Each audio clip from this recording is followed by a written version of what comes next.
You know, there's been a game that people have requested me to do, commented I do for a long time. I think it's time that we give this a look for a certain series' 20th anniversary here in the Americas. Get hyped, guys, because now we're going to get smashing. Shut the fuck up!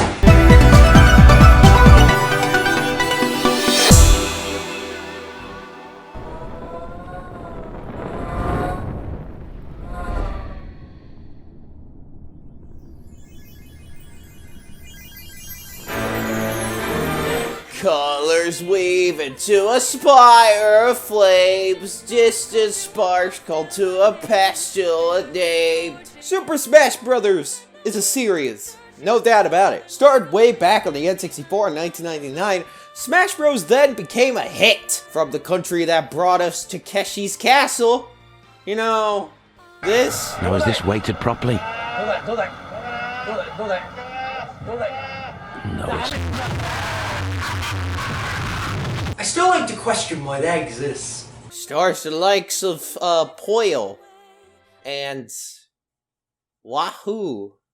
Thank you so much for playing my game. And Smash is also known for fans jerking off to a big amount of announcements. It's confirmed, guys.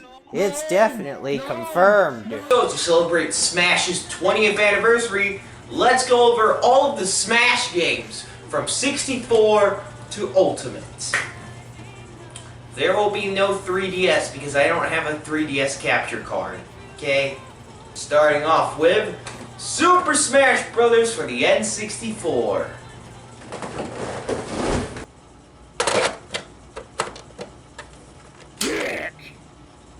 The first game ever released in the Smash Bros. Series is Super Smash Bros.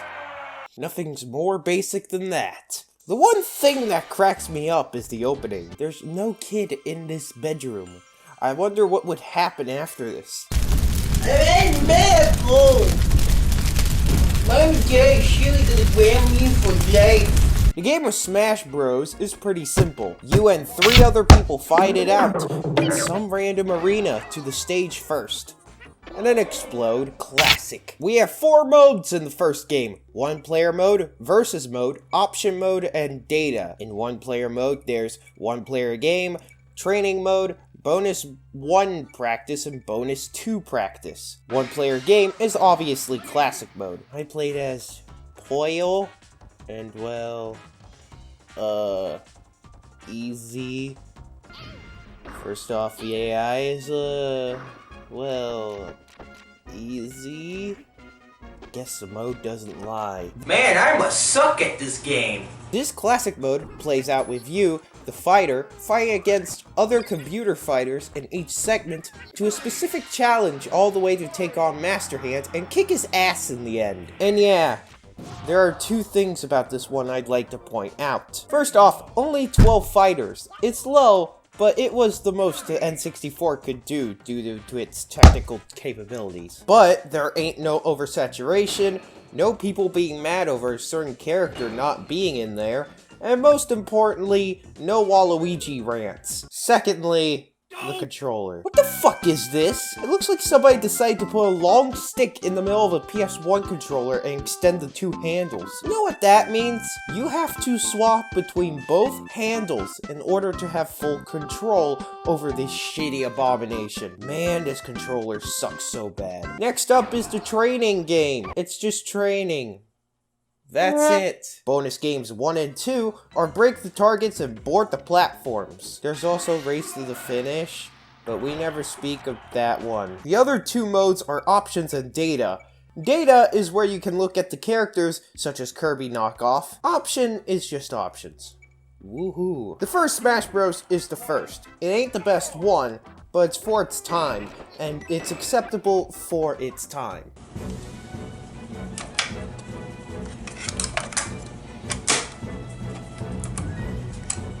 Yes! Nostalgia!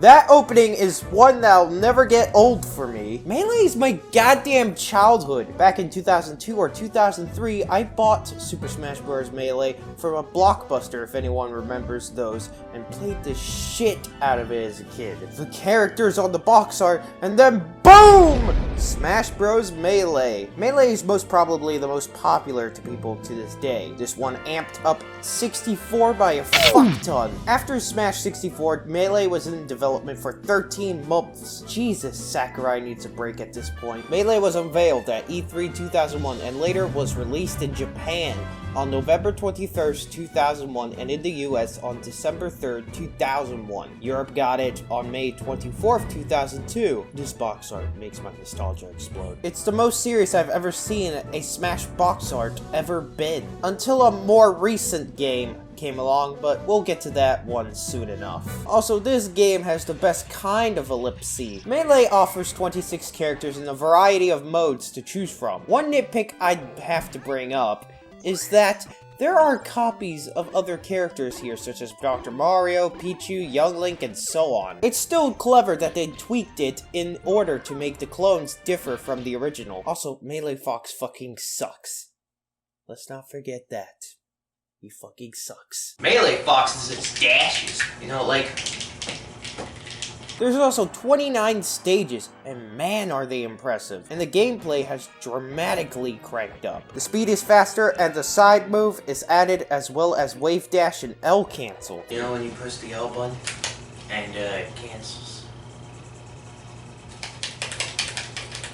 The game still looks amazing even to this day. It's impressive how much it doesn't decay. Another addition is the trophies. Throughout the game, you can collect trophies in classic mode or adventure mode, or spend coins in this gumball machine and look at them in awe. The trophies are a collection retelling Nintendo's history with characters you recognize. Japan-only characters, the list goes on. There's descriptions, where they came from, what year the game came out, what number in the collection it is. So much of it is awesome. Single player mode is upgraded to the max in Melee. Classic mode is same old, same old. The big deal with this classic mode is that it's randomized. You don't know which character or challenge you're up against, which makes it hell of a lot more fun. The final fight is Master Hand or Crazy Hand if you play on normal or hard difficulty with no continues. There's also Adventure Mode. You traverse through each of the fighters' worlds in order to defeat Bowser or Giga Bowser if you complete it on normal or hard with no continues in under 18 minutes. There's also All-Star Mode, but I didn't even bother. And then there's Event Match.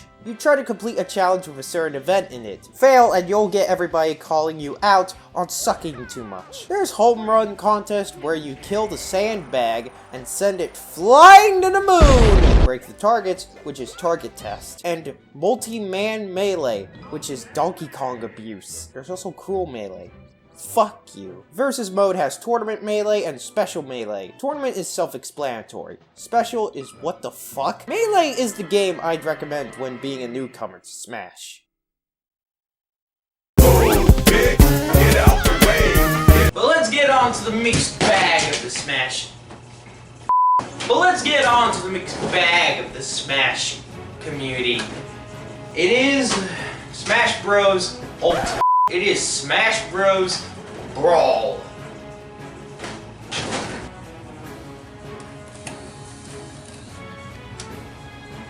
At E3 2005, Satoru Iwata is discussing the next generation console, the Nintendo Revolution, when he says what fans have been dying for. I am pushing our teams to make sure Smash Brothers is one of them.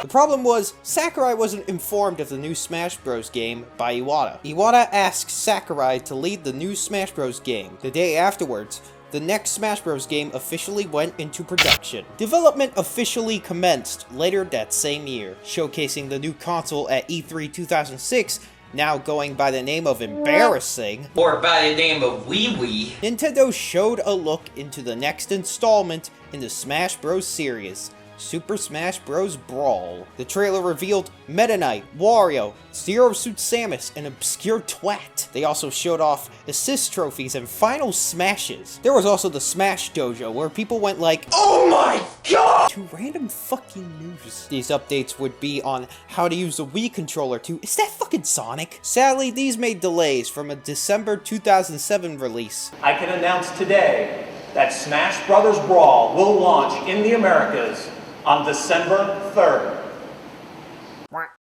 Well, you sure are far off, buddy. Releasing on January 31st, 2008 in Japan, March 9th, 2008 in the USA, and June 27th, 2008 in the UK and Europe.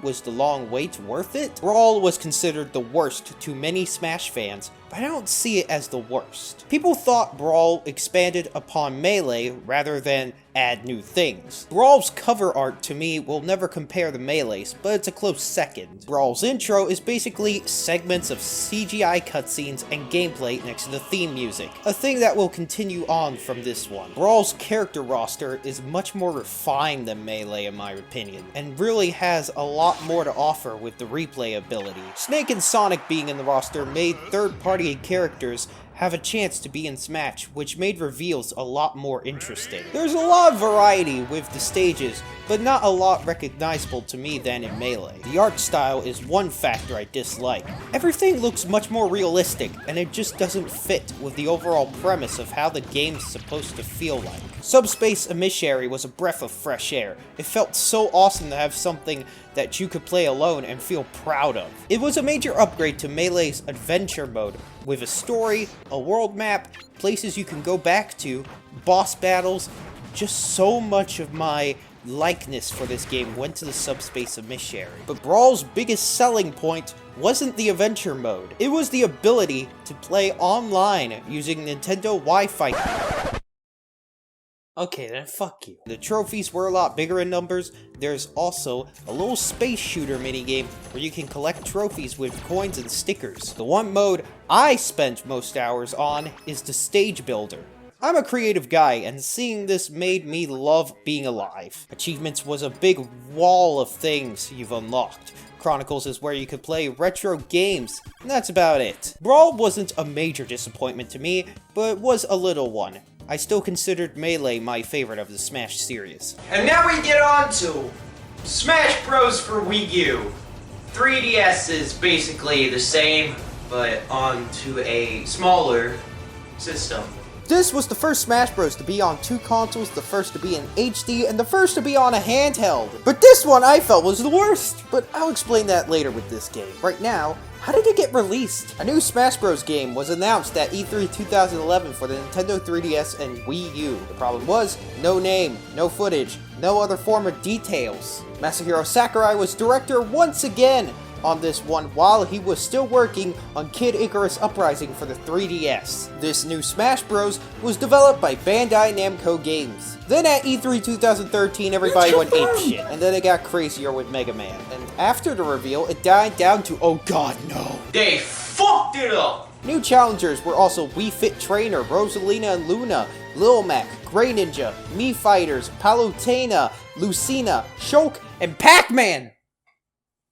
Fucking Pac-Man! They announced 8-player Smash for the Wii U version as well. Finally, the 3DS version was released on October 3rd, 2013 in North America, and the Wii U version and the rest on November 21st, 2013. And I'm doing the Wii U version cause fuck you. The Wii U menu is gorgeous. The colors, the layout, mwah! But the character selection doesn't work. They're all supposed to be in their own series point, yes? But some of them can get confusing, like Yoshi after Mario. Dr. Mario should be in Mario, and Pac-Man is split from the third parties. Also, hey, where the hell is Snake? And the stage selection is boring. The updated stages were just lacking graphically. Also Battlefield.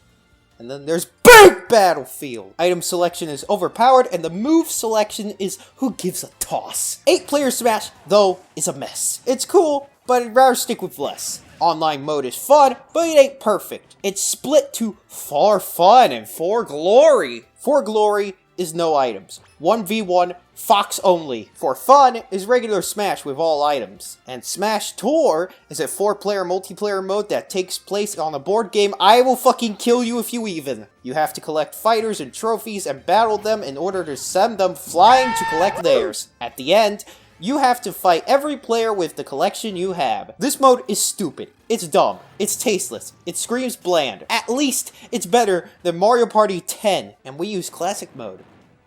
What? Just why? This one's so bad. Random fighters with random moves and random challenges. Randomness. The boss battles are at least interesting. Multi-Man Blast is back as well as Home Run Contest. Then comes Target Blast and oh no. Event mode is okay. Not the best. It can be hilarious. Master Orders and Crazy Orders, no. There's other modes, but I didn't even bother because this one lacks. I don't think it's bad, but still a major disappointment to me. And now it's finally time for the last one. This is Smash Bros. Ultimate.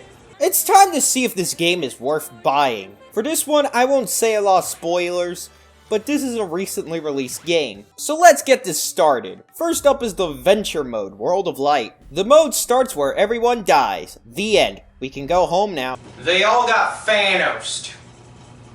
Just like that. But no, it's only just begun. As Galeem, the so-called Lord of Light, has merged the worlds into one. Like Infinity War, your goal is to defeat Galeem and restore the world to the way it was. How, you may ask? By defeating other fighters in specific challenges. In my opinion, World of Light is way better than the SUBSPACE EMISSARY. You have a certain fighter set with a certain spirit, a new inclusion into the game that replaces trophies, in order to give it a certain advantage or disadvantage. It depends if it's power, shield, or that. An example is power over green. The power would win, but if the opposite was shield, power would have a disadvantage. You also have to take advantage of the level of your overall spirits. The one that pissed me off the most with this mode is the Pauline spirit. It's difficult as fuck!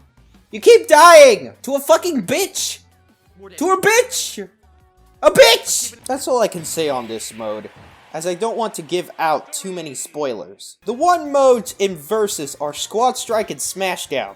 Squad Strike is for 3-on-3 or 2-on-2 matches, such as how Street Fighter does. It's an interesting mode, but my personal favorite of the two is Smashdown. You have to fight with every character in the roster, even characters you're not familiar with. And that makes it a lot more fun playing characters you haven't really played before. Ultimate also features returning favorites such as Classic Mode, Tourney, Special Smash, and others. There's an easy streak of new challengers, which you can retry if you fail. The online mode is also different in Smash Arenas, where you would have to start one if you want to play online with friends. It's the best addition as you could play with more than 4 people. The only 2 flaws with Ultimate is the connectivity with the online mode, as it can stutter and freeze out of nowhere. That was fixed in the more recent update, but it's still one to point out. The other is the paid service Nintendo Switch Online that you have to pay for in order to play Smash Online. I hate that feature and I think it would be better off without it. Ultimate beat Melee by a long shot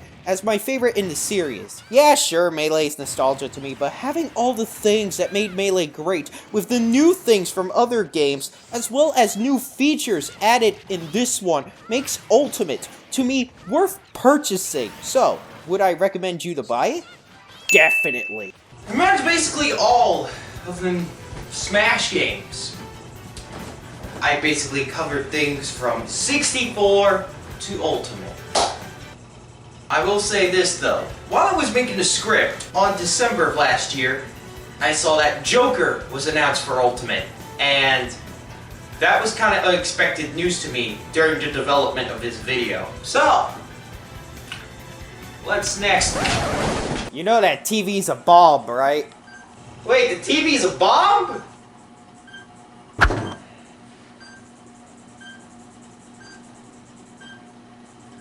Well, shit.